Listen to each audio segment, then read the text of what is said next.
C'est en ma qualité de directeur du département des sciences et techniques à la BNF que j'ai le plaisir de vous accueillir dans cet amphi de la BNF, au nom donc de notre président Bruno Racine, pour le lancement de cette sixième saison, sixième édition du cycle Un texte, un mathématicien, qui, comme vous le savez, donc, est organisé par la Société mathématique de France avec un certain nombre de partenaires, notamment de presse et de médias que vous voyez sur l'écran. Donc, merci à vous d'être présents ce soir, en ce début d'année, à la Bibliothèque nationale de France, pour cette nouvelle saison qui sera, je crois, comme les précédentes, couronnée d'un plein succès. Votre présence en atteste. Voilà, maintenant j'ai le plaisir de laisser la parole à notre hôte, le professeur Martin Andler, qui va vous présenter la conférencière de ce soir. Merci. Bien, bonsoir. Donc, ce soir, nous avons le plaisir d'accueillir Laure Saint-Raymond, qui est professeur à l'université Pierre et Marie Curie, qui est professeur également à l'École normale supérieure. Donc Laure Saint-Raymond, c'est vraiment le cas de le dire, la valeur n'attend pas le nombre des années. Elle a écrit un certain nombre d'articles qui sont considérés comme tout à fait fondamentaux dans son domaine, les équations dérivées partielles et plus particulièrement la théorie cinétique des gaz. Elle a eu de nombreux prix internationaux pour ses travaux. Et je pense qu'elle va nous faire une magnifique conférence. Je ne vais pas parler de Boltzmann puisque c'est à elle de le faire. Donc, à toi la parole. Merci.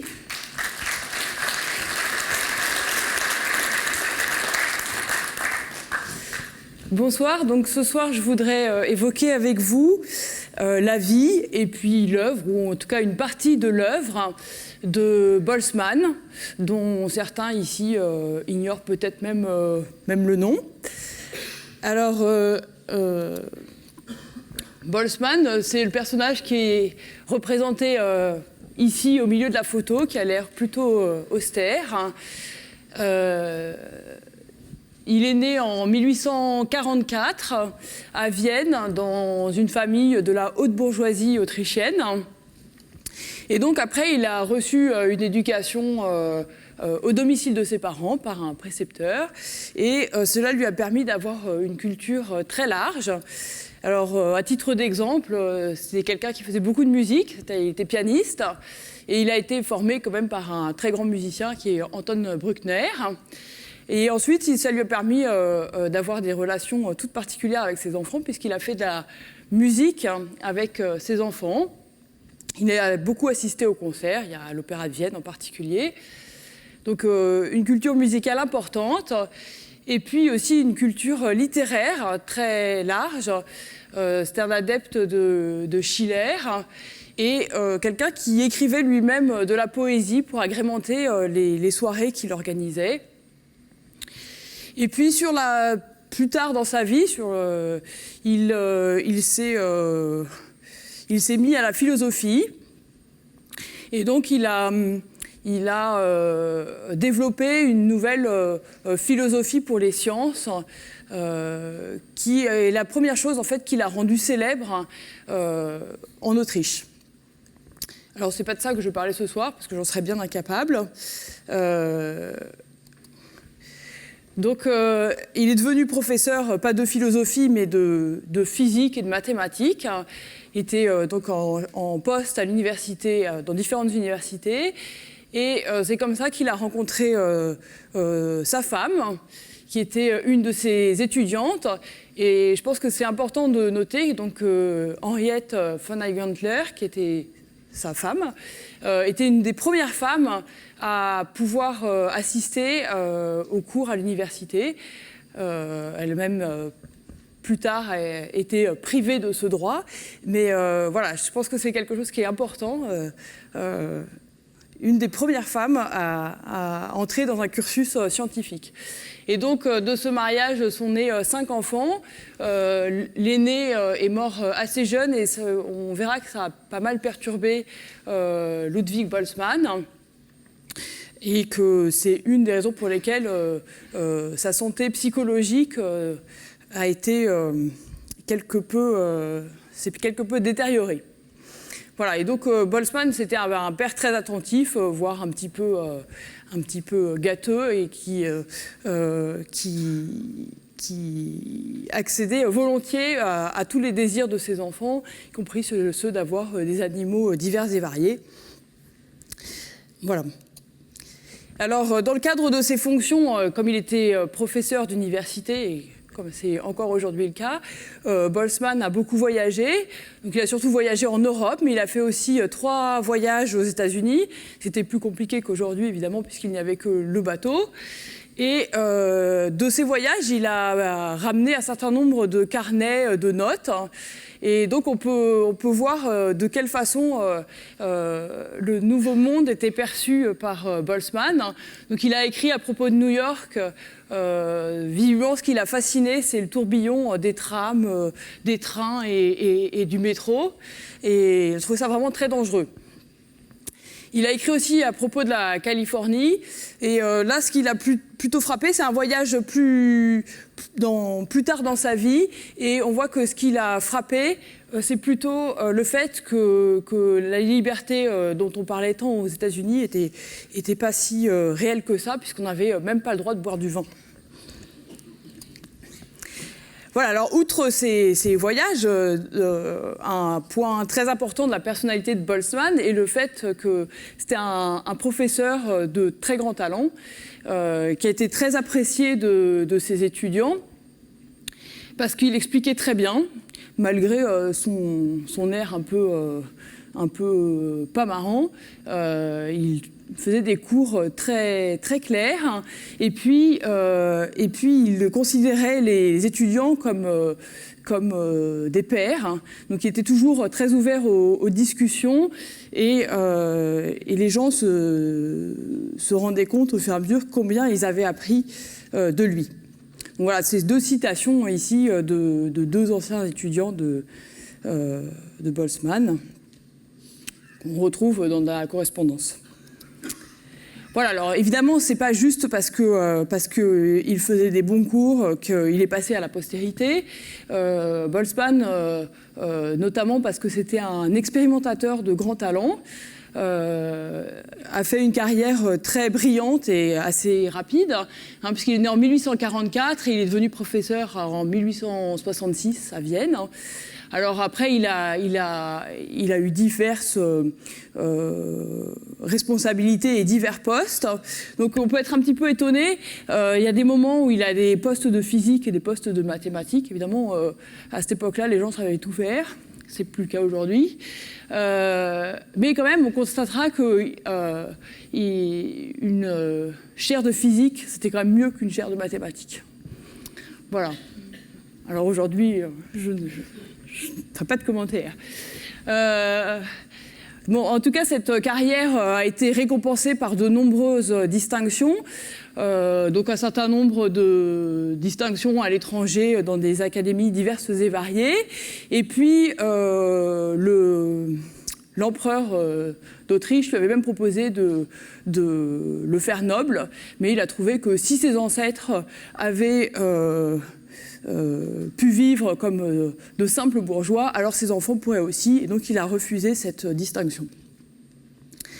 Voilà, alors c'est pour vous présenter un petit peu le personnage, donc quelqu'un assez fort en caractère, quelqu'un qui avait donc un poste important en Autriche, et évidemment il doit ça à un certain génie scientifique.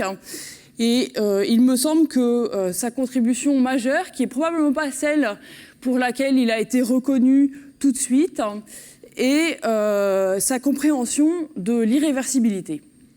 Alors l'irréversibilité, c'est un mot peut-être un petit peu barbare, qui ne vous parle pas comme ça, mais ce que je voudrais vous expliquer, c'est qu'en fait c'est une notion qui vous est probablement très familière. Et j'en veux pour preuve le petit film que je vais vous montrer, alors qui n'est pas un film de très bonne qualité, puisque c'est une petite expérience que j'ai faite dans ma cuisine. Je ne suis pas chimiste. Et juste avec un sachet de M&M's. Donc vous pouvez refaire la même dans votre cuisine. Alors ça, c'est si le film veut bien marcher. Ah. Alors... Voilà, donc première expérience, on met les M&M's triés par couleur, ça prend un certain temps, et puis on remue pendant un certain temps. Voilà. Et ce qu'on remarque, c'est qu'au fur et à mesure, les différentes couleurs se mélangent. Il y a des jaunes, des bleus, des verts et des rouges, et tout ça est mélangé. Il y avait aussi des oranges et des marrons, je crois. Et tout ça est bien mélangé dans l'assiette. Bon, au bout d'un certain temps, ça fait quelque chose d'assez homogène. Et puis si on en avait vraiment beaucoup, et qu'on se mettait suffisamment loin, eh bien, on verrait une masse de couleurs indistinctes. Alors maintenant, je vais vous montrer une autre expérience. Pareil, si elle veut bien marcher. Donc là, je pars d'une assiette où les couleurs sont toutes mélangées et je tourne un certain temps. Et alors là, à la fin, si tout se passe bien, eh bien, les mêmes M&M's se retrouvent triés par couleur. Alors, je vous engage à faire la même expérience et à tourner très longtemps jusqu'à ce qu'ils soient bien triés comme ça. Ma fille, qui est très gourmande, a essayé de tourner pendant 1 heure parce que je lui avais promis qu'elle aurait le droit de manger les M&M's si elle arrivait à faire la même chose. Évidemment, vous en doutez que moi, c'est pas ce que j'ai fait. J'ai juste fait passer le film à l'envers. Voilà, donc l'irréversibilité, c'est ça, c'est juste que vous pouvez partir d'un tas informe de M&M's de toutes les couleurs, et même si vous remuez très longtemps, eh bien, la probabilité que vous trouviez ceci est quand même très infime. Alors en fait, c'est pas tout à fait ça. Je vais vous expliquer que si vraiment vous remuez très longtemps, plusieurs années-lumière, probablement vous allez retrouver ça, mais on sera plus là pour voir. Alors, voilà. Alors c'est une façon simple de voir ce que Boltzmann a mis dans des équations. Donc c'est ça que je voudrais vous expliquer un petit peu aujourd'hui. C'est ce qui est contenu dans ce livre, La théorie des gaz, qui était initialement publié en allemand, bien sûr, puisque Boltzmann parlait en allemand, et que moi j'ai lu en français parce que mon allemand ne me permet pas de lire Boltzmann dans le texte. Voilà, alors le contexte est le suivant. Donc les Smarties vont devenir des atomes, d'accord, et leurs couleurs vont devenir essentiellement leur vitesse, d'accord. Alors pourquoi est-ce que cette théorie arrive à ce moment-là ? Eh bien, c'est parce que il y a des travaux récents de chimistes au XIXe siècle qui montrent que la théorie atomique qui a été introduite par les Grecs, donc longtemps avant, finalement est assez raisonnable. C'est-à-dire que la matière, eh bien, c'est pas quelque chose qui est continu, c'est quelque chose qui est formé de toutes petites identités non sécables. Enfin, ça, c'est ce qu'on croit au XIXe siècle. Au XXe, on sait qu'un atome, on peut encore le couper en petits morceaux. Et donc, ce qui fait les propriétés de la matière, c'est les propriétés de toutes ces toutes petites boules. Alors, pour vous donner un petit peu une idée de combien ces boules sont petites, donc vous prenez un cube qui fait 10 cm de côté, et vous l'agrandissez 10 millions de fois. Donc 10 millions de fois, c'est 10 millions de fois la largeur, 10 millions de fois la hauteur et 10 millions de fois la longueur. D'accord ? Donc vous grossissez vraiment beaucoup. Et là, vous allez trouver une trentaine d'atomes dedans. D'accord ? Donc un gaz, l'air par exemple, qui nous entoure. Si vous prenez un petit cube de 10 cm de côté, eh bien, vous avez 10 millions au cube fois 30 atomes dedans. Voilà, alors évidemment, au XIXe siècle, on ne savait pas voir des choses de cette taille-là. Donc ça reste encore un petit peu des suppositions, mais vraiment c'est cette théorie atomique des gaz qui est vraiment le début des travaux de Boltzmann. Et puis il y a 2 autres contributions qui sont importantes, qui sont les travaux de thermodynamique de Clausius. Alors, qu'est-ce qu'il a fait, Clausius ? Il s'est dit, bon d'accord, donc j'ai un ensemble de petites particules, et puis il est capable de calculer, en gros, quelle distance va parcourir une particule avant d'en taper une autre. Alors il fait ça, il triche un petit peu, c'est-à-dire qu'il suppose que toutes les particules du gaz sont mises sur un réseau, comme ça, et puis qu'il n'y en a qu'une seule qui bouge. Et puis il calcule au bout de combien de temps, eh bien, au bout de combien de temps, ou quelle distance va parcourir cette particule avant de subir une collision. C'est ça qu'on appelle le libre parcours moyen. Et puis il y a des travaux de Maxwell, un petit peu après, qui fait les choses un petit peu mieux, c'est-à-dire qu'il n'a plus besoin de supposer que toutes les particules bleues, là, elles sont sur un réseau, toutes les particules ont le droit de bouger ensemble, et il calcule, en gros, la distance que parcourt une particule en ligne droite avant de taper dans une autre particule.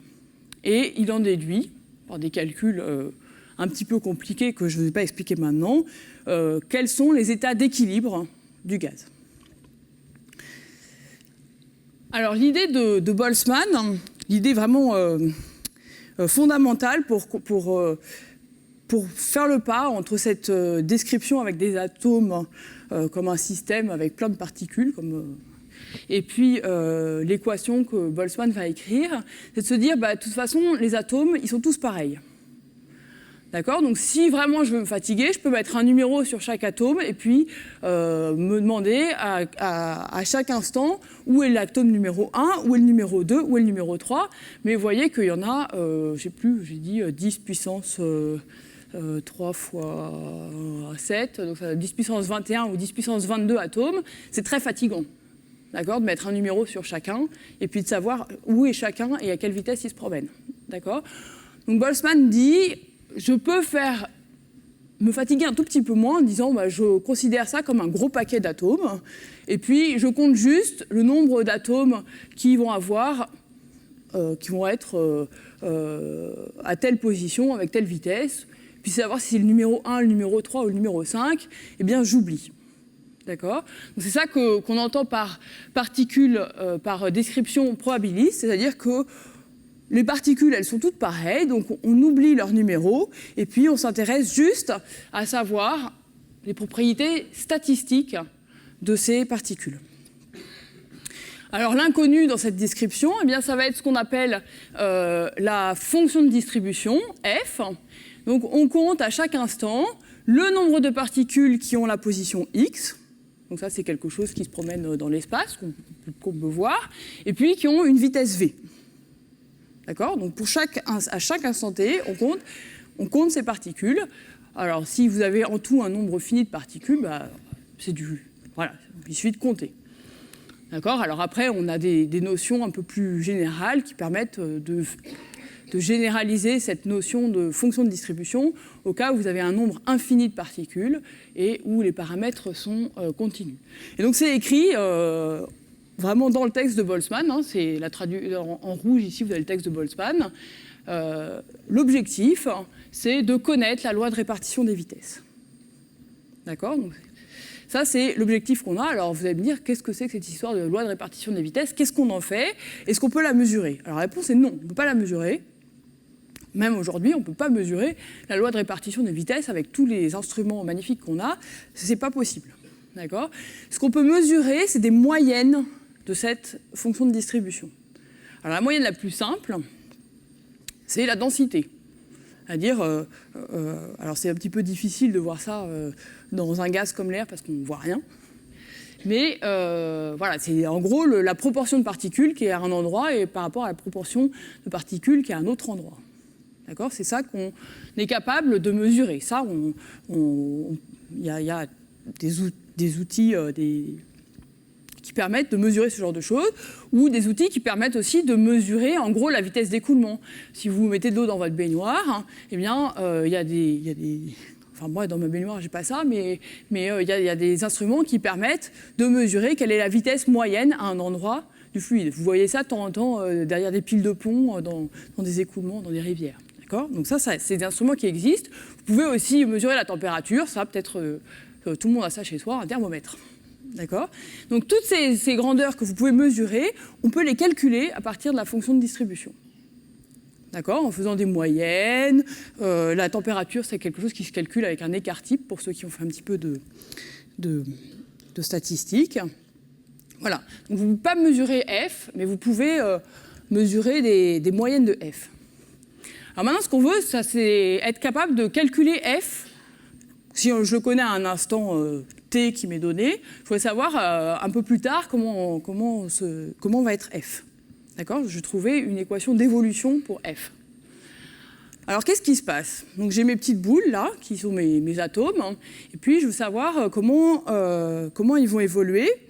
Alors, il y a deux contributions importantes. Soit ma petite boule, elle voit personne, et elle continue à avancer en ligne droite, toujours à la même vitesse. C'est ce qu'on appelle le transport libre. D'accord ? Donc, vous voyez que la position à un instant T2, c'est la position à un instant T1, plus sa vitesse fois l'intervalle de temps entre les deux. D'accord ? C'est juste le mouvement rectiligne uniforme que vous avez peut-être vu en physique. Voilà. Et puis, si la vitesse, elle varie en fonction du temps, eh bien, on remplace cette première équation très simple par une équation différentielle qui vous dit que la dérivée de la position, c'est la vitesse. D'accord ? Donc là, c'est la dérivée, c'est un mot un peu plus compliqué. Enfin, voilà, c'est une équation qui est assez simple. Après, une fois qu'on sait ça, il faut savoir comment est modifiée la vitesse en fonction du temps, parce que sinon, on n'est pas très avancé. D'accord ? Alors, ce qu'on dit, c'est que la vitesse, en fait, elle ne change pas souvent. La vitesse, tant qu'on rencontre personne, elle ne change pas. On continue tout droit à la même vitesse. Et puis, elle va changer quand on va se cogner dans une autre boule. Voilà, donc mon gaz, c'est un ensemble de boules de billard. Et pour tous ceux qui ont déjà joué au billard, eh bien, quand vous avez deux boules qui se rentrent dedans, elles repartent comme ça, par réflexion. Et c'est exactement ça qu'on écrit. D'accord ? Ici, vous avez avant la collision, vous avez vos deux boules qui arrivent comme ça. Elles se touchent à l'instant de la collision, et puis après, elles repartent avec deux vitesses. Et puis, c'est un petit calcul de géométrie vraiment pas compliqué, de savoir quelles sont leurs vitesses après la collision, en fonction des vitesses avant la collision. D'accord ? Donc, dans mon gaz, j'ai plein de petites boules. Soit elles rencontrent personne et elles continuent en ligne droite, soit alors elles rencontrent d'autres boules, et je sais, par un petit calcul de géométrie, comment vont être modifiées leurs vitesses. Et puis alors après, je compte. D'accord ? Je dis la distribution de position et de vitesse, elle va être modifiée par ces trois choses. Donc, soit par l'effet du transport. Donc, si je me mets à une position X donnée, il y a des gens qui vont arriver à cette position X parce qu'ils étaient un peu plus loin, mais la vitesse les ramène à cette position X. Il y en a qui vont partir parce que la vitesse les emmène ailleurs. Et puis, il y a aussi des particules qui vont être de vitesse V avant une collision, et puis qui seront plus de vitesse V après, donc elles vont disparaître du nombre de particules de vitesse V. Et puis, au contraire, des particules de vitesse V qui vont être créées par une collision. D'accord ? Donc, je compte. Voilà. Je compte, et puis j'écris ça d'abord sur des temps discrets, et puis à la limite, je passe à quelque chose qui est plus continu. Alors, vous allez voir, l'équation, elle est moche, mais voilà. C'est comme ça qu'elle est écrite dans Boltzmann. Donc, je vous explique les différents termes. Donc, je cherche à calculer la dérivée par rapport au temps de f. Hein, je cherche à connaître l'évolution de f, donc je cherche à calculer sa dérivée par rapport au temps. Donc, j'ai dit qu'il y a quelque chose qui fait changer la position, qui est le transport. Juste, je me promène à vitesse v. Donc, c'est cette espèce de deuxième terme-là, où je somme sur toutes les directions, en fait, la verticale, l'horizontale, enfin, les deux directions horizontales et la verticale. Un terme qui vient du transport. Et puis après, j'ai deux termes. Un terme de gain, c'est les particules de vitesse v qui sont créées par collision. Et puis un terme de perte, c'est les particules de vitesse v qui sont perdues par collision. Voilà. Alors évidemment, cette équation, pour comprendre vraiment tous les termes, il faut travailler un petit peu. Mais ce qu'elle a de très important, c'est que c'est la première fois dans toute l'histoire des mathématiques qu'on écrit une équation d'évolution pour une probabilité. Avant, jamais personne n'avait pensé à écrire qu'une probabilité, on allait pouvoir écrire une équation dessus. D'accord ? On avait des probabilités pour des choses, des problèmes statiques, stationnaires. On n'avait pas de probabilité pour des problèmes qui évoluent au cours du temps. Donc ça, c'est une première contribution qui est très importante de Boltzmann. C'est que pour la première fois, il a écrit une équation d'évolution pour une probabilité. Et alors l'autre chose qui est très importante et qui me ramène à mon problème de départ, qui est de comprendre l'irréversibilité, c'est que cette équation, elle permet de donner une formulation mathématique du second principe de la thermodynamique, qui vous dit que l'entropie croît. On va essayer d'expliquer ce que c'est que l'entropie et pourquoi elle croît. Donc le théorème H de Boltzmann, qui est le résultat fondamental que je voudrais vous expliquer un tout petit peu, eh bien, il s'écrit comme ça, par une formule mathématique. Alors vous allez me dire, bon, très bien, qu'est-ce que ça veut dire tout ça? Eh bien, il se trouve qu'il y a une moyenne particulière de f, qui est la moyenne de f logarithme de f. Donc je calcule cette quantité, et j'intègre en x et en v. Donc c'est une moyenne, une quantité moyennée particulière. Eh bien, sa dérivée en temps, elle est toujours négative. D'accord? Donc c'est quelque chose, je peux pas changer le sens du temps. Si je change le sens du temps, vous voyez que c'est une équation qui n'est pas la même. Il y a un sens où ça décroît, et si je fais marche arrière, ça va croître. D'accord? Donc mon équation, elle ne permet pas de revenir au point de départ, jamais. L'équation de Boltzmann, toujours, cette quantité, l'intégrale de f log f, toujours, elle doit décroître. D'accord? Donc je ne vais jamais pouvoir revenir à la position initiale, puisque toujours, je décroît. Alors ça, c'est ça qui fait que l'évolution est irréversible. Si c'était réversible, je pourrais revenir au point de départ.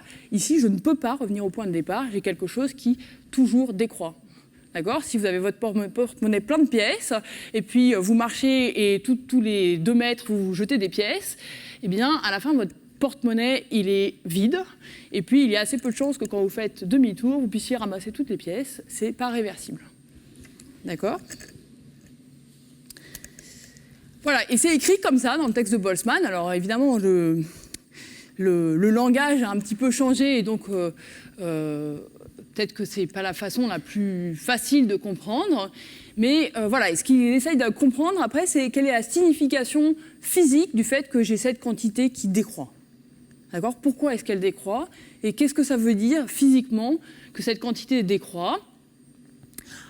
Alors, pour des raisons un petit peu compliquées que certains comprendront probablement mieux que d'autres, ça dépend si vous avez déjà fait un tout petit peu de probabilité, et puis ça dépend aussi si vous savez ce que c'est que le logarithme. Je ne sais pas trop quel est ce que je peux supposer comme prérequis. Mais voilà, en regardant un petit peu des propriétés d'additivité, eh bien finalement, Boltzmann conclut que c'est cette quantité, l'intégrale de f log f, c'est ce que les physiciens appellent l'entropie. Plus exactement, c'est moins ce que les physiciens appellent l'entropie, parce que vous avez vu que cette quantité est décroissante, et les physiciens, ils ont une entropie qui est croissante. Donc voilà, il y a juste un petit désaccord entre mathématiciens et physiciens, mais c'est pas grave, on parle bien de la même chose.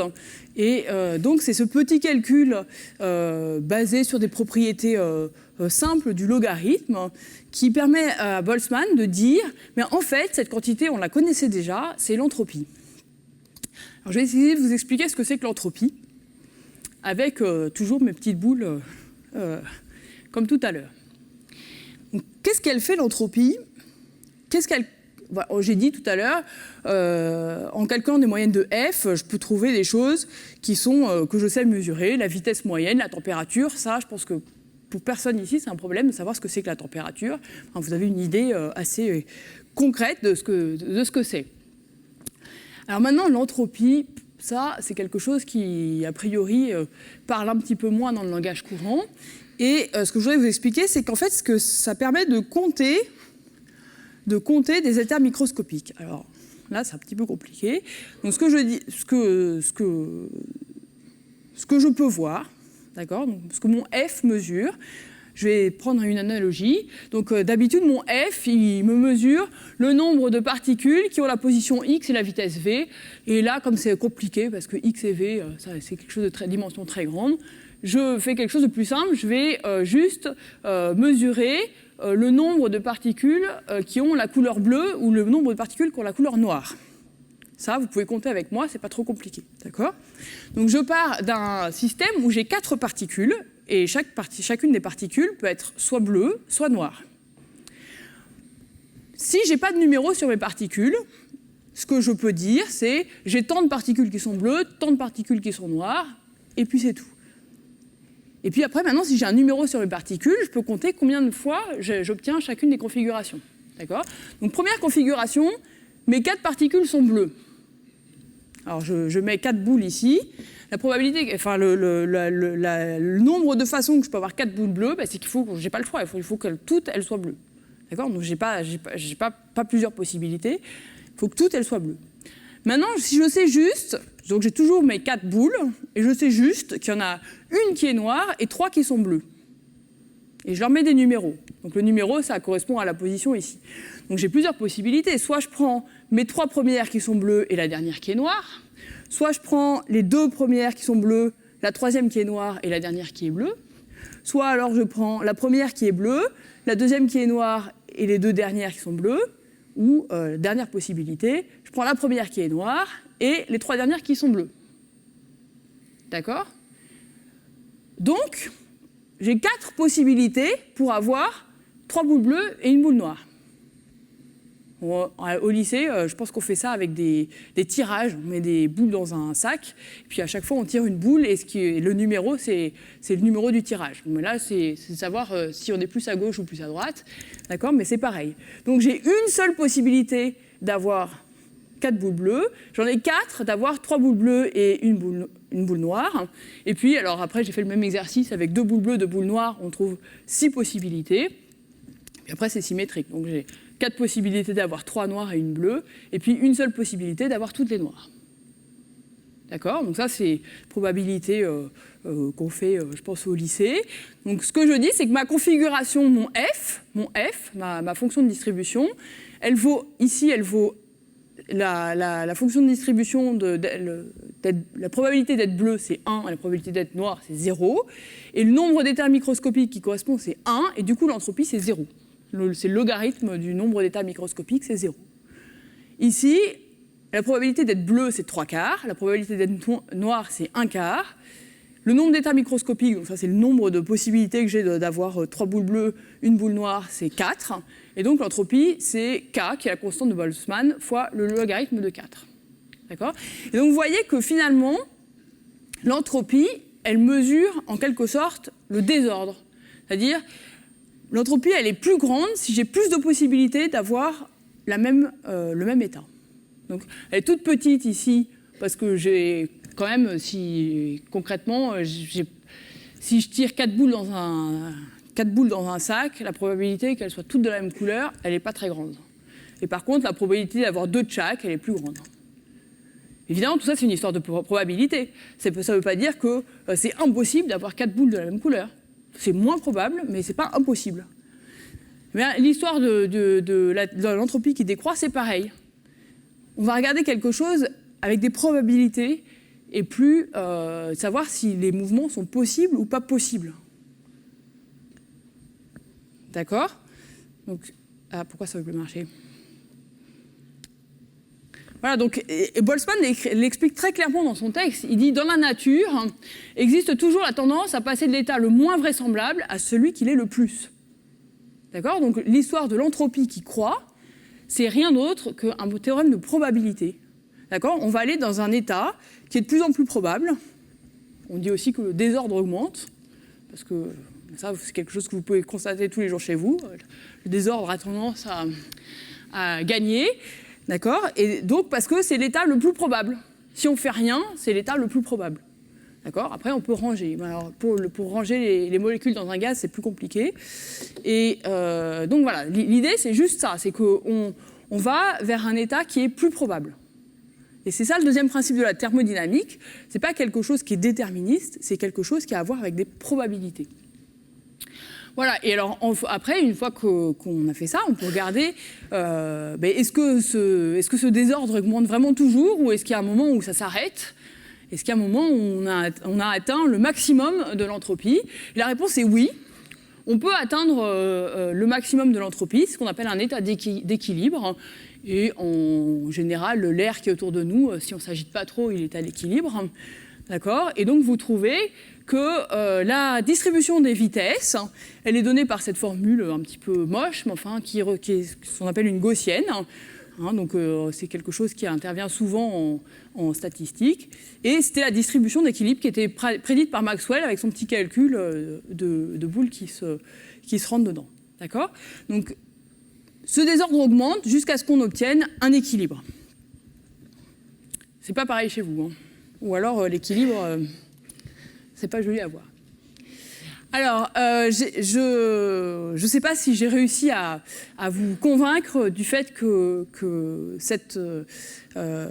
c'est vraiment un pas décisif dans la compréhension des choses, ces travaux de Boltzmann, dans la compréhension du fait que l'irréversibilité est quelque chose qui est lié à des probabilités et pas au fait que, je sais pas quoi, l'histoire a un sens. Voilà, donc c'est vraiment ça qui me semble la contribution fondamentale de Boltzmann. Et encore une fois, c'est pas celle, je pense, qui a été la plus remarquée au moment enfin, la plus remarquée, si peut-être, mais pas celle qui a été la plus admirée, parce que la théorie cinétique de Boltzmann a eu très peu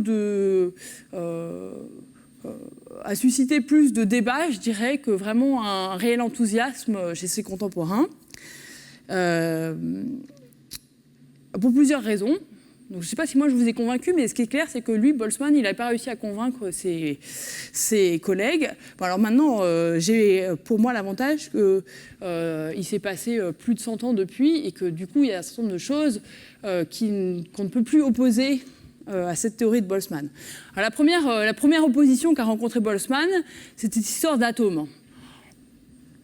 Il y avait un certain nombre d'expériences de chimie qui montraient que l'existence des atomes était quelque chose qui était raisonnable, mais évidemment, on ne pouvait pas observer ces atomes. Et donc, cette théorie, comme quoi la matière était formée d'atomes, elle était loin d'emporter la majorité des scientifiques. En particulier, le physicien Mach, qui est représenté là, qui est un physicien très connu, notamment pour ses travaux en acoustique. Vous connaissez le nombre de Mach quand on passe la vitesse du son. S'est opposé de façon très virulente à Boltzmann en disant que toutes ces histoires d'atomes, c'était que des suppositions et que bâtir une théorie là-dessus, c'était vraiment pas raisonnable. Et dans son sillon se sont engouffrés plein de gens qu'on appelle les partisans de l'énergétisme, qui voulaient expliquer le monde avec des théories plus simples que de remonter à des atomes qui seraient des structures tellement petites qu'on ne peut même pas les voir. Donc ça, c'était la première objection. Alors la deuxième objection, c'est que donc vous jouez toujours au billard, vous avez vos deux boules, elles se rentrent dedans, elles repartent. Ça, c'est ma collision élémentaire. Évidemment, si je retourne les vitesses, c'est-à-dire que je repars de l'état où je suis arrivé et je les lance avec la vitesse opposée, eh bien, je vais me retrouver dans la situation du départ. Donc la mécanique standard, enfin la mécanique de Newton, qui était connue donc, depuis un certain temps, elle est réversible. Mes deux boules de billard, elles peuvent faire ça, et puis après, elles peuvent revenir comme ça, si je les lance dans l'autre sens. C'est complètement réversible. Et puis l'équation de Boltzmann, dont on me dit c'est la même chose que l'équation de Newton, mais juste je regarde un très grand système, elle n'est pas réversible. Alors là, ce sont des gens qui ont dit mais ça, c'est pas possible. Hein. On ne peut pas décrire deux choses qui représentent les mêmes systèmes, avec une évolution d'une part qui est réversible et l'autre qui n'est pas réversible. Donc ça, c'est ce qu'on appelle le paradoxe de Loschmidt. Et Boltzmann a essayé plus ou moins de se justifier, mais cette justification que je vais essayer de vous expliquer tout à l'heure n'a pas vraiment convaincu. Donc c'est resté quelque chose qui a suscité de très grands débats. Et puis alors, il y a une dernière chose qui est un peu plus, peut-être encore un petit peu plus compliquée à comprendre, c'est qu'à peu près au même moment que ces travaux de Boltzmann, un certain Poincaré qui a démontré que, en fait, dans un système, donc typiquement un système avec plein de boules, eh bien, au bout d'un certain temps, on revenait très près, aussi près qu'on veut, de l'état initial. Donc, je reprends ma comparaison avec mes M&M's. Je remue, et si j'attends suffisamment longtemps, eh bien, normalement, je vais revenir à l'état initial. Donc ça veut dire évidemment que je suis réversible. En particulier, si je reviens à l'état initial, c'est que quelque part, je suis réversible.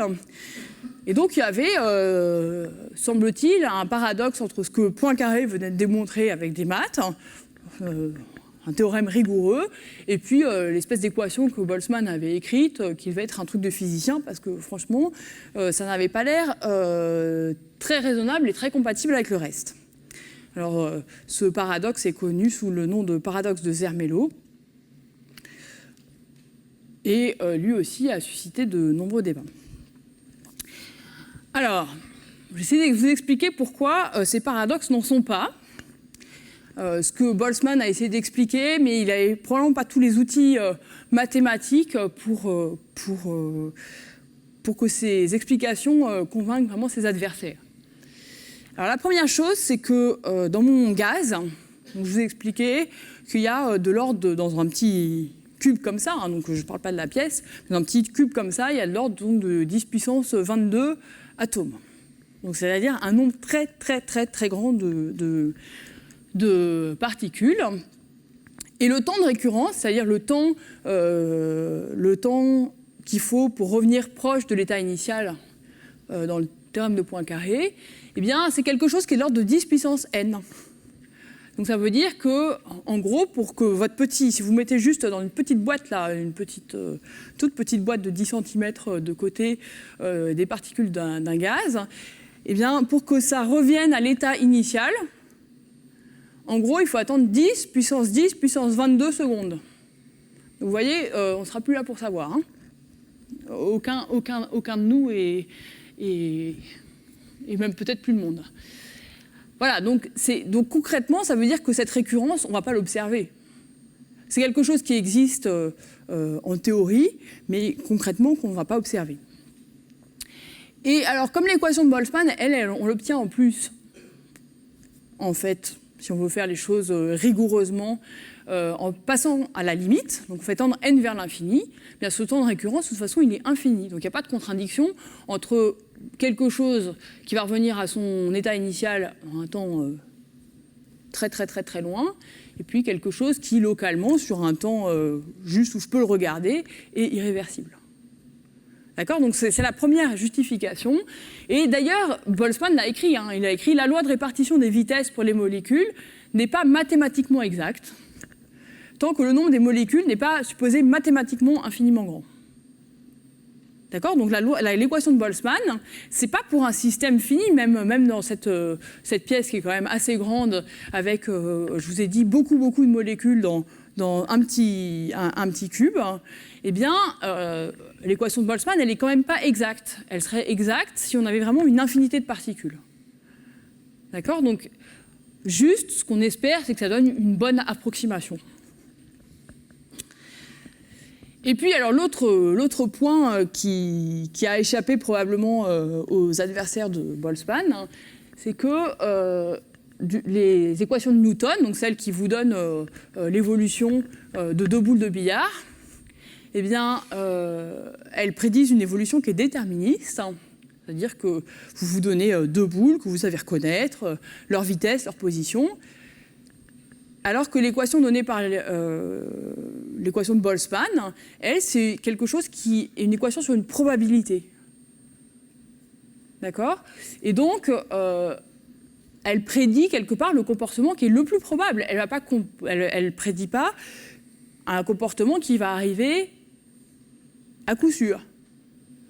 Ce n'est pas quelque chose qui est déterministe. C'est-à-dire que ce que je vais décrire par l'équation de Boltzmann, c'est quelque chose qui, raisonnablement, sauf si j'ai vraiment pas de chance, va arriver. D'accord ? Et cette probabilité, elle est, en fait, ce qu'on démontre, c'est qu'elle est 0 quand n devient plus l'infini.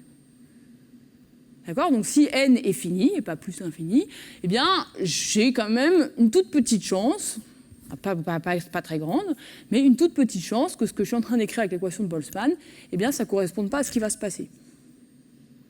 D'accord ? Alors, en plus, bon, après, il y a un certain nombre d'hypothèses supplémentaires. C'est que l'équation de Boltzmann demande en plus à ce qu'il y ait très peu de corrélation entre les particules. Donc ça parle peut-être aux gens qui font un petit peu de probabilité. Pour les autres, c'est peut-être plus compliqué, mais Boltzmann en avait déjà conscience, puisqu'il écrit que nous supposerons expressément que le mouvement des particules est sans aucune organisation. D'accord ? C'est-à-dire que si vous allez chercher une configuration pathologique, si vous faites exprès de prendre une configuration initiale qui est bizarre, eh bien alors l'équation de Boltzmann ne vous donnera pas la bonne évolution.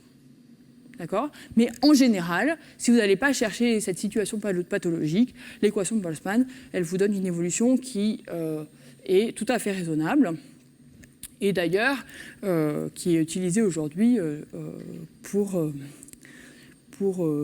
des applications telles que des rentrées de véhicules spatiaux dans l'atmosphère. On espère quand même qu'on ne se trompe pas trop.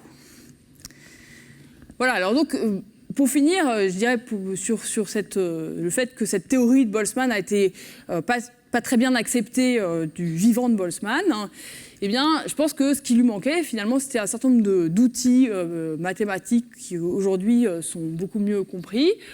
Bon, la notion de passage à la limite n'est pas très bien exprimée dans l'œuvre originale de Boltzmann. Ça, c'est quand même quelque chose qui était connu à cette époque-là. Et puis, surtout, c'est la théorie des probabilités qui a été développée plutôt au cours du XXe siècle, au début du XXe siècle, et qui était complètement quelque chose à l'état, je dirais... il y avait quand même quelques petites choses de probabilité avant les travaux de Boltzmann. C'était pas du tout la théorie des probabilités d'aujourd'hui qui a été développée peut-être, je dirais, par Kolmogorov, quelque chose comme ça, au début du XXe siècle. Voilà, alors du coup, notre pauvre ami Boltzmann, il n'a pas trop apprécié, pas trop bien vécu le fait que sa théorie...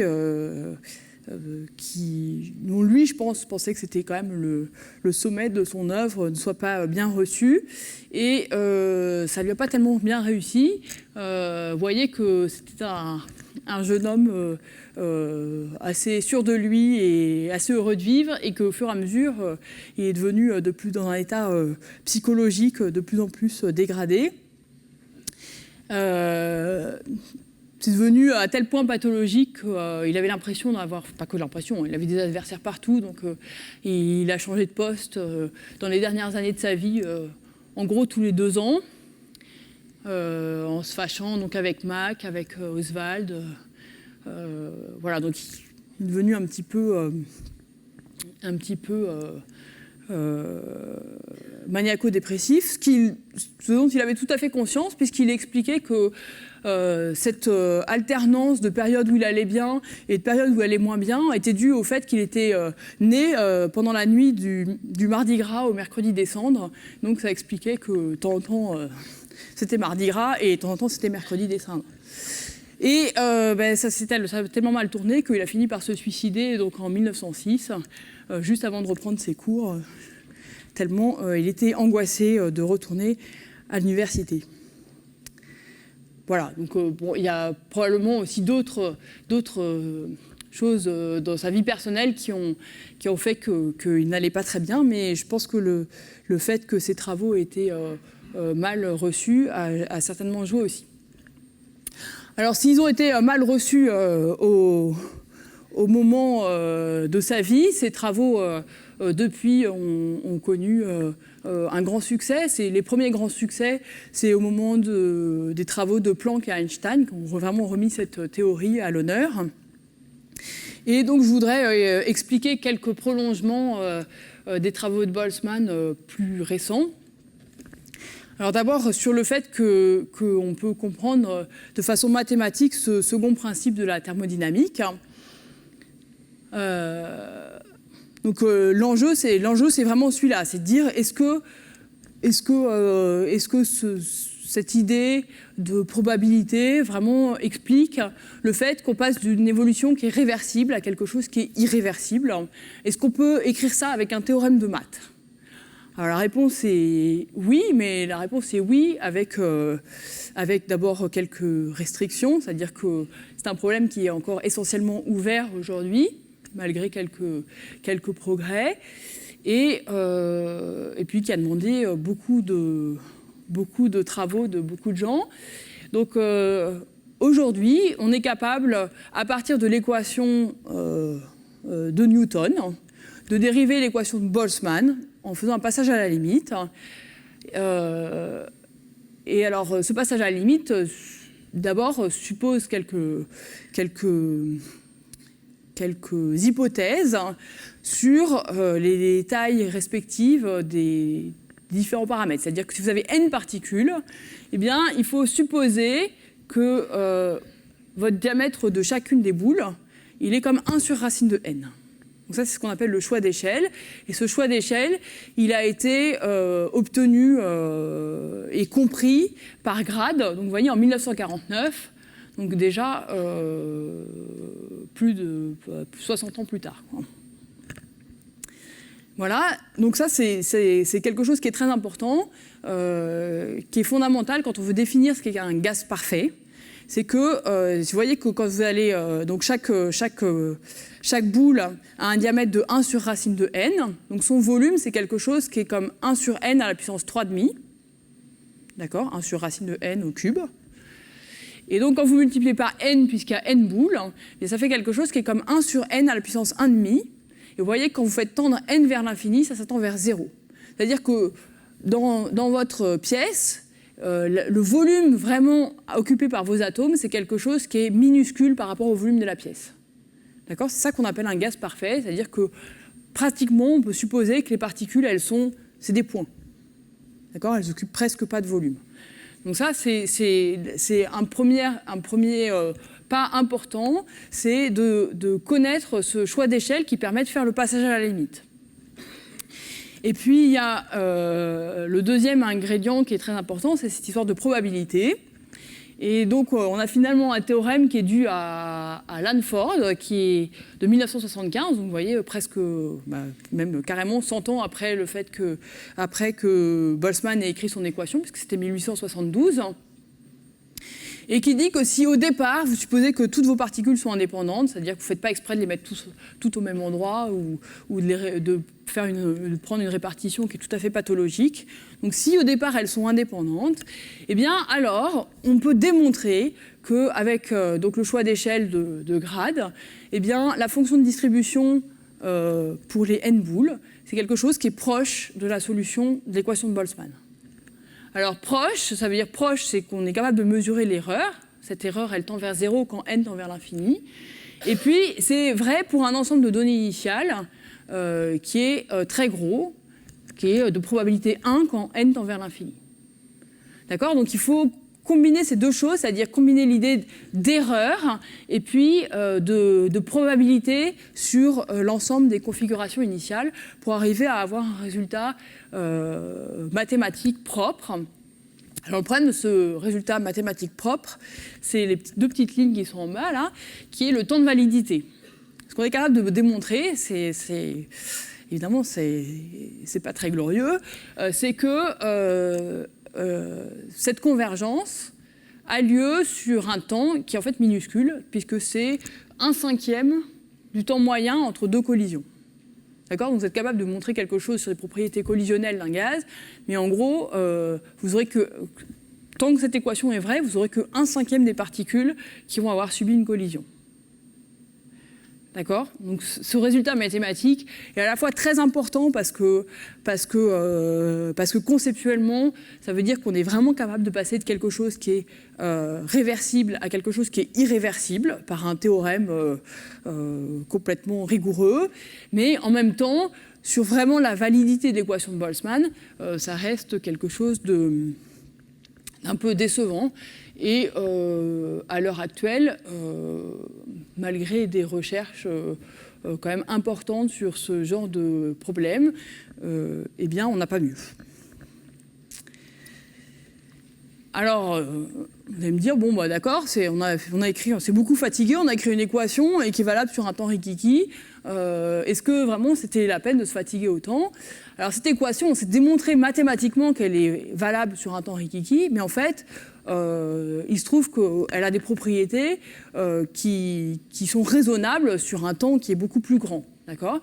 Ces propriétés, en particulier, permettent de l'utiliser dans un certain nombre d'applications pour faire des simulations numériques. Donc j'ai donné un certain nombre ici d'applications possibles.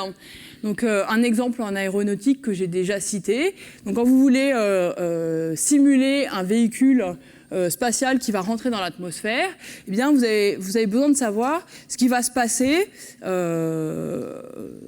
tout en haut de l'atmosphère, là où le gaz est très raréfié. C'est-à-dire que vous avez très peu de particules, tellement peu de particules que les collisions ne vous permettent pas d'être à l'équilibre thermodynamique. Donc ici, l'air dans cette salle, si vous vous agitez pas trop, va être à l'équilibre thermodynamique. Mais dans l'atmosphère très haute, comme il y a très peu de particules, on n'a pas le temps de se mettre dans une situation vraiment d'équilibre. Et donc, il faut un modèle plus compliqué que les modèles fluides qu'on peut utiliser ici, un modèle type Navier-Stokes. Et donc, on utilise l'équation de Boltzmann. Et il semblerait que ça donne des résultats pas trop mauvais. Je ne suis pas très compétente pour juger de ce genre de choses. Mais il semblerait que les véhicules qui doivent rentrer rentrent dans l'atmosphère.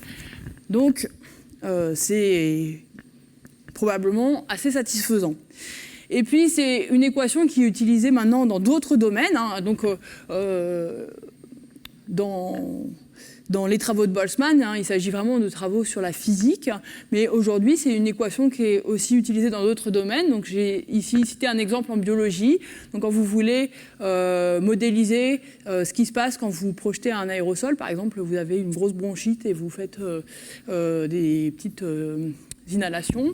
Donc, vous voulez savoir comment les petites particules vont venir se coller partout dans les bronches. Eh bien, c'est une équation qui peut être utilisée aussi. Et sous l'hypothèse que le volume occupé par les petites gouttes de votre médicament n'est pas trop gros. Voilà, mais c'est une équation aussi, alors qui très récemment maintenant est utilisée dans les sciences sociales pour modéliser la propagation d'opinions. Donc la collision est remplacée par savoir ce qui va se passer quand vous allez parler avec votre voisin. Est-ce que vous allez changer d'avis ou pas changer d'avis ? Je ne sais pas si c'est très fiable comme modèle. Je n'ai pas... Voilà. Et alors, du point de vue mathématique, eh bien, disons que ce modèle prend d'autant plus de valeur que on est capable de dire que cette équation a une solution. Voilà, parce que c'est un grand problème en mathématiques, c'est savoir, une fois que vous avez une équation, de savoir si elle a une solution ou pas. Alors, en général, on ne sait pas écrire la solution. Ici, ce qu'on s'est démontré, c'est qu'elle a une solution pour tout temps. C'est démontré que l'équation de Boltzmann, elle est valable que sur un temps Rikiki, mais enfin, en tout cas, elle a une solution pour tout temps. C'est déjà un bon début. C'est un bon début, c'est pas tout à fait suffisant. C'est-à-dire que ce qu'on aimerait, c'est savoir que, par exemple, cette solution est unique. Mais ça, on ne le sait pas. Que cette solution est stable, ça serait bien, par exemple, pour faire des simulations numériques, c'est-à-dire de dire que votre schéma, il ne va pas vous donner n'importe quoi, mais quelque chose qui est bien la solution de l'équation de Boltzmann. Donc ça, c'est pareil, tout ça sont des questions encore partiellement ouvertes. Pareil, de savoir si ce qui va se passer en temps long, c'est-à-dire si vous mettez un gaz dans un état quelconque, et puis vous attendez suffisamment longtemps, qu'est-ce qui va se passer? Est-ce qu'on retourne bien vers l'équilibre? Voilà, ça c'est des questions qui sont encore très ouvertes et qui font l'objet de travaux encore assez actuels. Et puis, je voudrais citer un dernier point qui me semble être un point de recherche actuel. C'est le problème qui a été posé par Hilbert en 1900, le problème de limite hydrodynamique, c'est-à-dire est-ce que, à partir de cette équation de Boltzmann, donc on a vu qu'il y a une échelle intermédiaire, on est parti de quelque chose où on décrivait chaque particule avec un numéro, c'est Newton. On a l'équation de Boltzmann qui vous dit, bon, on ne va pas mettre des numéros sur toutes les particules, on va juste regarder les particules dans leur ensemble et donner des propriétés statistiques de cet ensemble. Et puis, on a des modèles qui sont beaucoup plus simples à implémenter, par exemple, dans une simulation, qui sont des modèles qu'on appelle hydrodynamiques ou fluides, donc comme les équations de Navier-Stokes ou les équations de l'air. Attention, je n'ai pas dit que c'était plus simple du point de vue des mathématiques, sinon là je vais m'attirer les foudres d'une partie de la salle. Mais donc, qui sont des modèles, disons, plus simples pour les applications. Et donc la question, c'est est-ce qu'on a vraiment des transitions entre ces différents modèles? On a vu que le théorème de Lanford répond partiellement à la première transition, c'est-à-dire entre la partie complètement microscopique et la description cinétique de Boltzmann. Et il y a une autre question qui est de savoir est-ce que je peux passer de la description cinétique à un modèle fluide pour des fluides qui sont donc à l'équilibre thermodynamique. Et c'est cette étude des limites fluides qui a été proposée par Hilbert au Congrès international des mathématiciens en 1900 est un problème qui est encore très ouvert. Il y a eu beaucoup de travaux ces dernières années sur ces questions. Et donc, plutôt que de citer une liste de noms que vous ne connaissez pas plus que le nom de Boltzmann, enfin j'espère que maintenant le nom de Boltzmann vous évoque quelque chose, eh bien j'ai choisi de mettre quelques petites photos de mes collègues qui travaillent sur ce problème de limite hydrodynamique. Ces photos, cette liste n'est pas exhaustive du tout, pour la bonne et simple raison qu'il y a plein de collègues qui n'ont pas de photos sur Internet que j'ai pu récupérer, et puis parce que ce serait difficile d'avoir quelque chose qui est exhaustif. Et je vais m'arrêter là. Je vous remercie beaucoup de votre attention.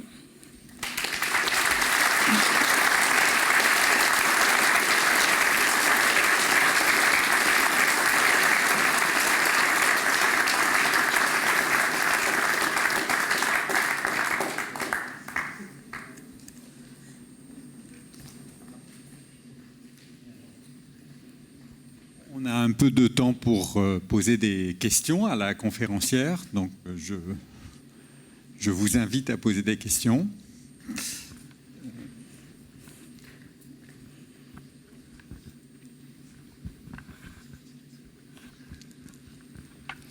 Bonsoir, merci de votre exposé. J'ai bien cru comprendre qu'on parlait d'équilibre thermodynamique. Oui. Quid de la température dans tout ça? On n'en parle pas? Alors, la température, donc je vais vous montrer comment c'est l'équilibre thermodynamique. Si je retrouve...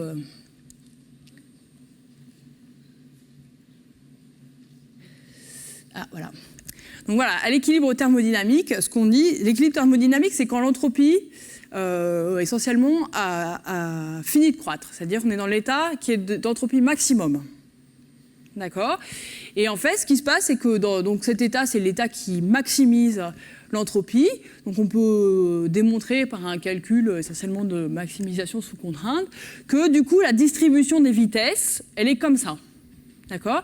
Alors, ce que j'ai pas dit, c'est ce que sont les différents paramètres qui sont là-dedans. Rho, c'est la densité. U, c'est la vitesse moyenne. Et θ est la température. Donc, en gros, à l'équilibre thermodynamique, vous avez une répartition des vitesses qui est gaussienne. Et θ, qui est la température, c'est l'écart type de la distribution. Et en général, même quand on est hors d'équilibre, la température, c'est toujours l'écart type de la distribution. C'est quelque chose on n'a pas forcément une formule comme ça pour la distribution, mais la température, c'est cet écart type.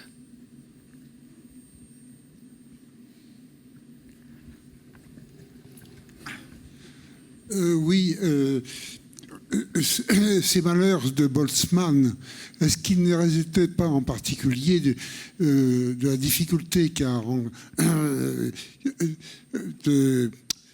pour les mathématiciens à l'époque de Boltzmann, les probabilités, ce n'était pas des mathématiques. Il a fallu la création de l'Institut Henri Poincaré et de sa sœur en Allemagne, Göttingen, n'est-ce pas, pour que quelqu'un dise que, comment s'appelle, l'ennemi de Lebesgue, Borel, que Borel dise faites de la physique mathématique.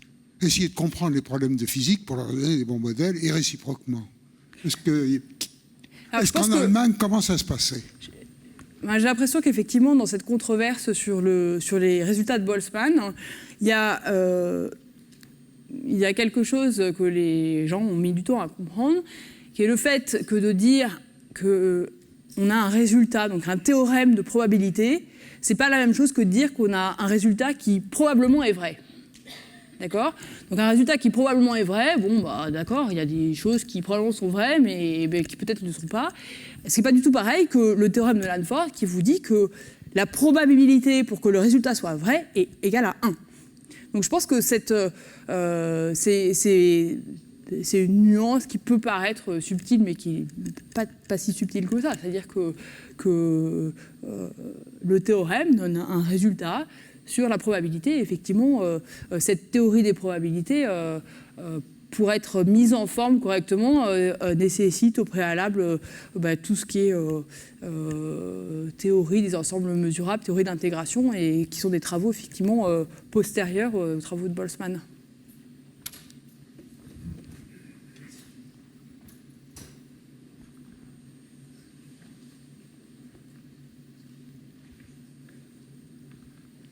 Bonsoir. Je me demandais quelles étaient les opinions philosophiques de Boltzmann concernant la nature, si ça le satisfaisait des lois statistiques. Et je voudrais aussi savoir s'il était croyant, quel genre de croyant il était dans ce cas-là, et en quoi ça peut influencer sa pensée physique. Alors, c'est une bonne question. De la philosophie de Boltzmann, je ne sais pas grand-chose, à part ce que j'ai écrit dans ce transparent. Là. Donc, en gros, pour lui, la philosophie était quelque chose qui était au service de la science. C'est-à-dire qu'on pouvait penser... l'idée, c'était juste de mettre au point, en réfléchissant, des nouvelles façons d'avancer dans la science. Je ne crois pas que derrière... Alors effectivement, l'histoire de la réversibilité ou de l'irréversibilité a trait avec des conceptions du monde qui sont assez différentes. De ce que je sais de la vie de Boltzmann, je n'ai pas l'impression qu'il était particulièrement croyant ou pas croyant, je ne sais pas. Je crois qu'il est né dans une famille avec un père catholique et une mère protestante ou l'inverse. Et de sa pratique et de ses croyances propres, je ne sais pas grand-chose. Donc je ne saurais pas vous répondre. Je ne peux pas vous dire. Oui. Oui, d'abord, je vous félicite de la clarté de votre exposé. Vous avez dit à un moment, la loi de Boltzmann, il ne faut pas prendre au départ des situations pathologiques. Est-ce que je dis une bêtise en disant que, par exemple, l'hélium à très basse température, superfluide, est une des situations pathologiques où justement la loi ne s'applique pas? Ou est-ce que c'est pour d'autres raisons? Alors, oui et non, enfin, que ce soit pathologique, c'est certain.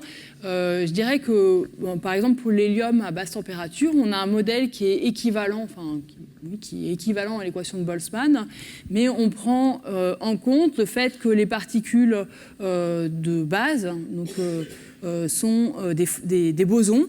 Et donc, on a des propriétés physiques différentes. C'est-à-dire que dans le gaz classique, comme regarde Boltzmann, les particules, essentiellement, elles se repoussent les unes les autres, et puis il n'y a pas de propriétés quantiques particulières. Dans le cas de l'hélium superfluide, donc, on a affaire à des bosons, et donc les particules ont une tendance naturelle à s'agréger, je dirais à se mettre dans le même état les unes que les autres. Et donc, on a une version de l'équation de Boltzmann qui est adaptée, donc qui est encore plus compliquée que celle-là, qui s'appelle l'équation de Boltzmann-Nordheim.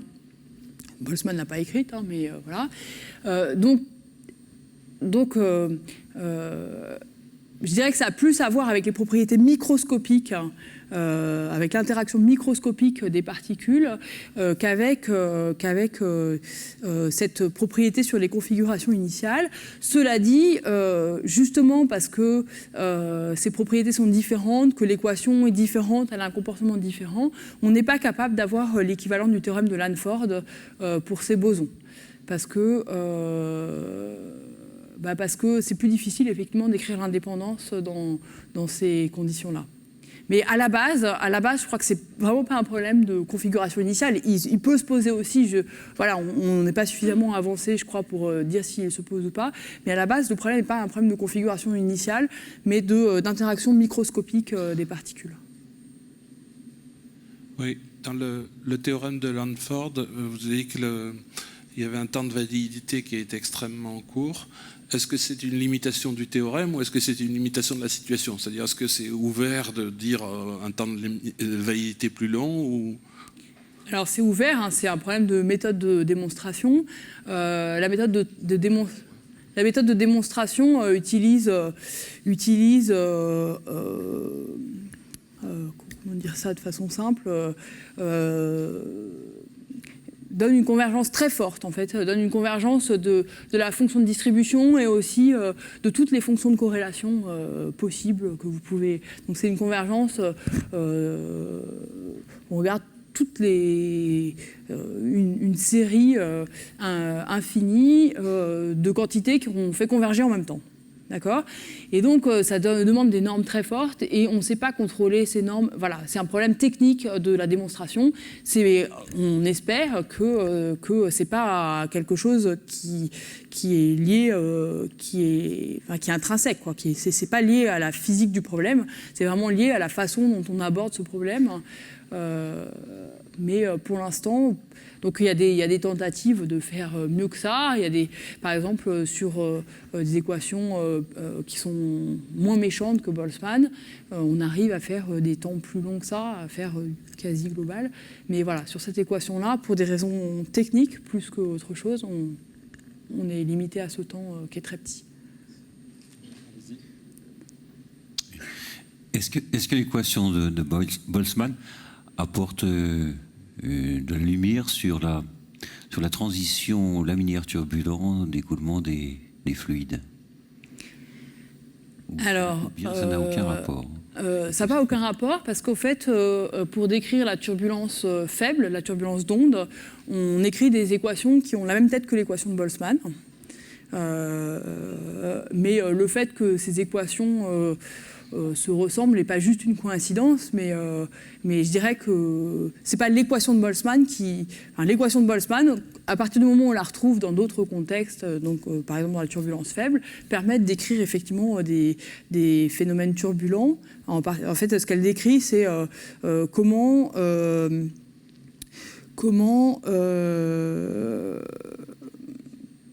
à la place de donner une distribution de position et de vitesse, elle donne une distribution de mode à l'intérieur du spectre. Donc ça permet de décrire effectivement un phénomène turbulent, mais ce n'est pas du tout dans ce contexte qu'elle est dérivée par Boltzmann, et donc en particulier dans le contexte de la turbulence,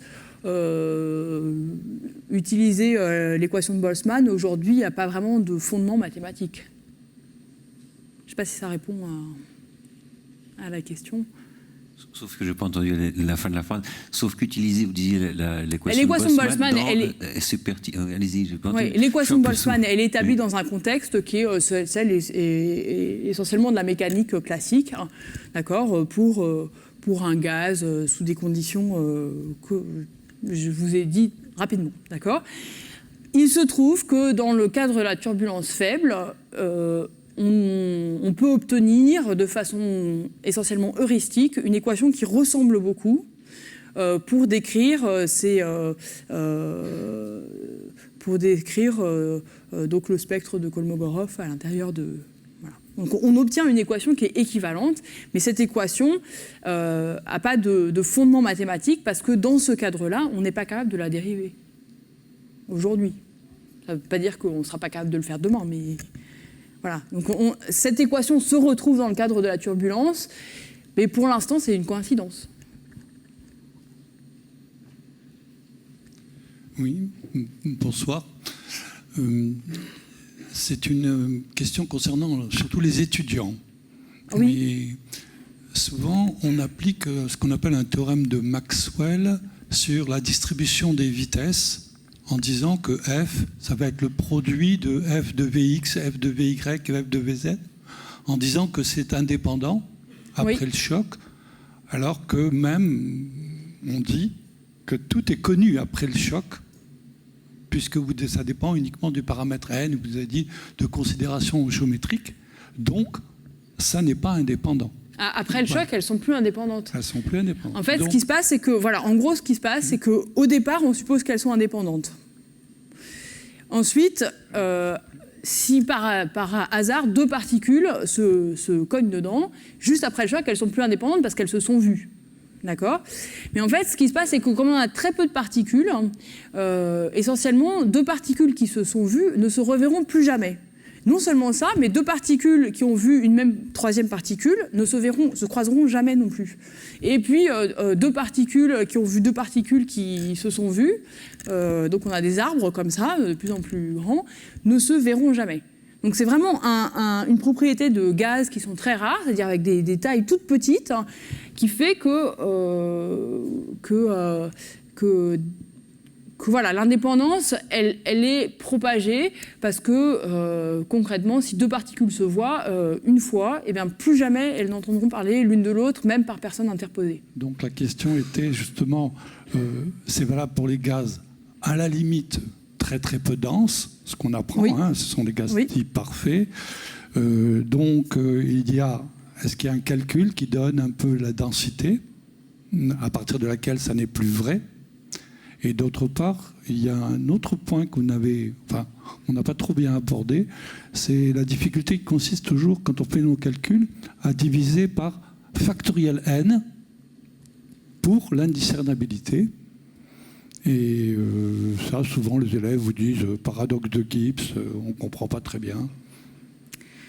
Alors, pour la première question, qui est de savoir est-ce qu'il y a une limite. Donc la limite, oui, c'est la limite qui est définie dans le choix d'échelle de grade. Si vous prenez des particules qui sont plus grosses, qui ont un diamètre qui est plus gros que racine de n, eh bien, vous n'obtenez plus l'équation de Boltzmann parce que, effectivement, il y a plein de raisons. Il y a que vous pouvez avoir des collisions à trois particules, et puis que vous propagez plus cette indépendance. Donc vous n'obtenez plus l'équation de Boltzmann si vous prenez un scaling qui est différent de celui de grade. Ça, vous pouvez même obtenir des équations très différentes. Hein. Vous pouvez obtenir, à partir de la mécanique de Newton, plein d'équations différentes, d'équations de champ moyen. Donc ça, c'est vraiment un point qui est crucial.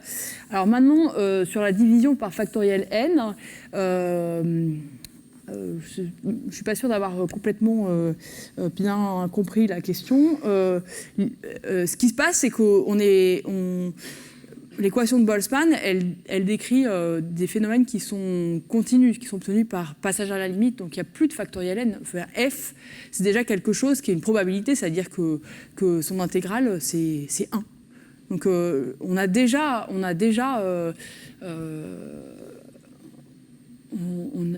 n'a plus de nombre de particules. On raisonne plus que sur des probabilités, en fait.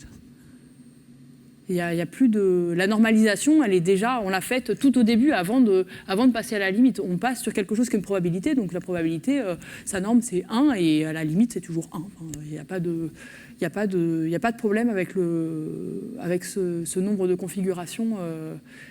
Parce que mon f, depuis le début, quand j'ai défini, j'ai dit que c'était le nombre de particules qui vérifie ceci ou cela, divisé par le nombre total de particules. Donc j'ai plus ce problème de normalisation quand n tend vers l'infini. Pardon ? Quantique, on ne sait pas faire l'analogue du théorème de Lanford dans le cas quantique. On sait faire des bouts, mais on n'a pas un résultat complet comme le théorème de Lanford. Est-ce que tu pourrais, c'est moi qui ai posé la question, nous dire ce que toi tu fais comme recherche en ce moment? Ce que moi je fais comme recherche en ce moment lié avec l'équation de Boltzmann, eh bien voilà, je crois que je suis quelque part dans le petit. Voilà, il y en a beaucoup. Voilà, je suis dans la.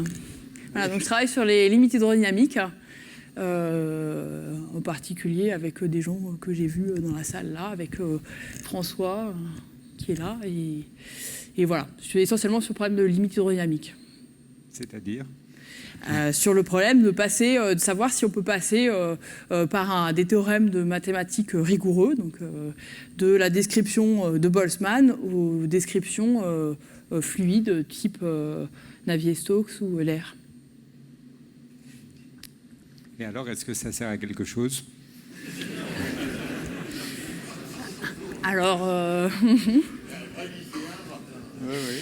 Est-ce que ça sert à quelque chose, ce que je fais, ou est-ce que ça sert à quelque chose de comprendre ce problème ou Voilà, tu...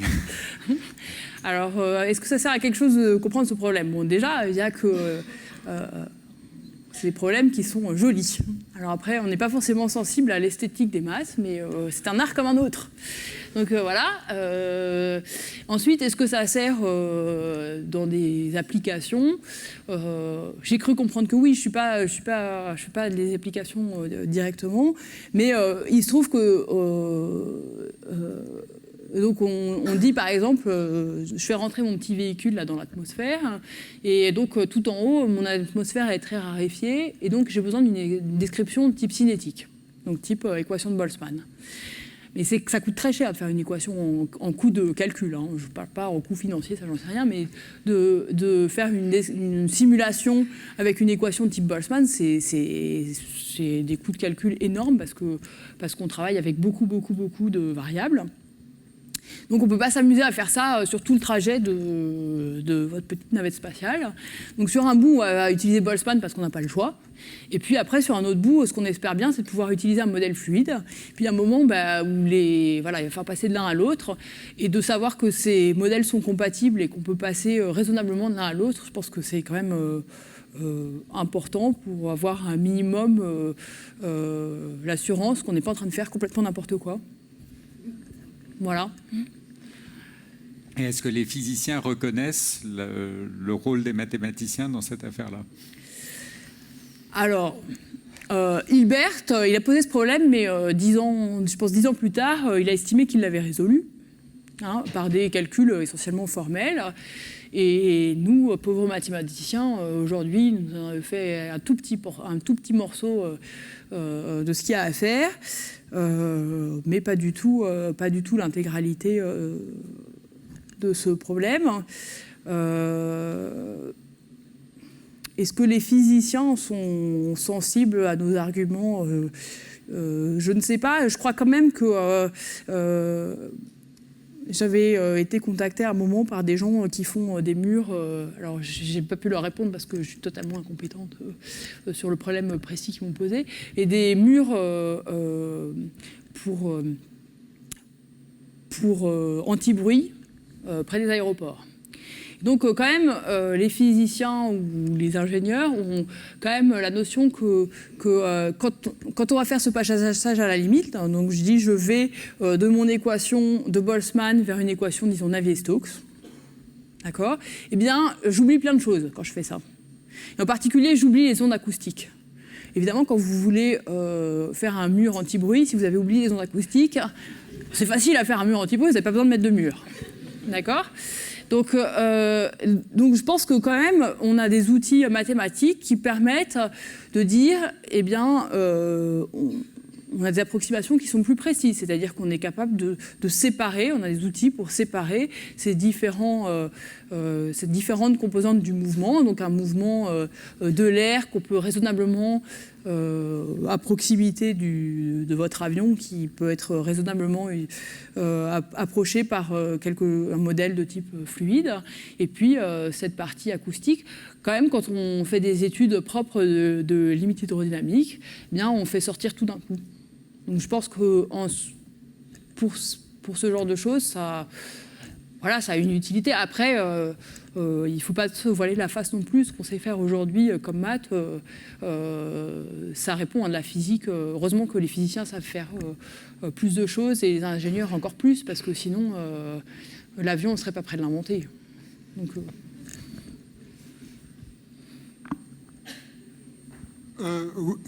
oui. Sûr que ça marche. Mais oui, je suis un petit peu consterné par la question pour nos jeunes étudiants. Tous ces gens-là sont des scientifiques, c'est ça qui est important. Hein, parce que qui va définir Poincaré comme un matheux ou comme un physicien? Bon, on sait que Einstein était vraiment un mauvais matheux, hein, Bézot était là pour l'aider, ok, mais quand même, pour eux...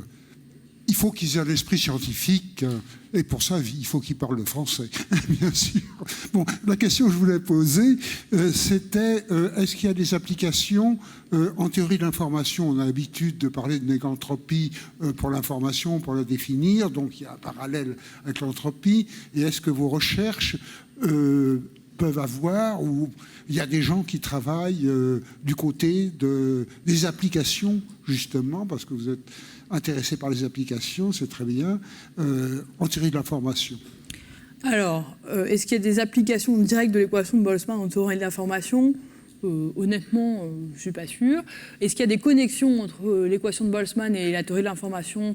Ça, je suis sûre que oui. Il y a des gens qui travaillent, donc tous ces problèmes d'entropie, effectivement, sur disons, l'aspect mathématique des choses, donc à savoir à quoi ressemble l'entropie, comment se comporte la dissipation d'entropie, à quelle vitesse on se ramène à un équilibre. Eh bien, c'est des questions qui sont similaires, qu'on soit en théorie de l'information ou qu'on soit sur un problème de théorie cinétique. Et alors, je ne vais pas citer de nom parce que après, sinon, je vais en oublier plein et ça va être une catastrophe.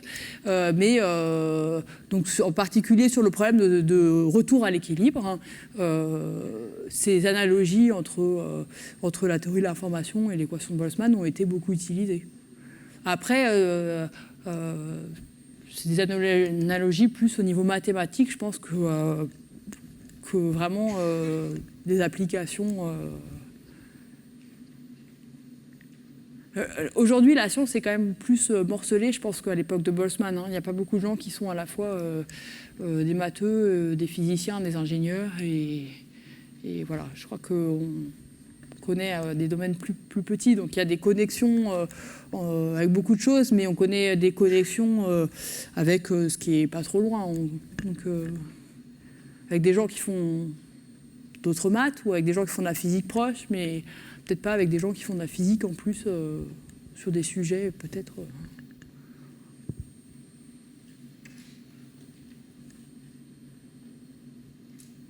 Bien. Je crois que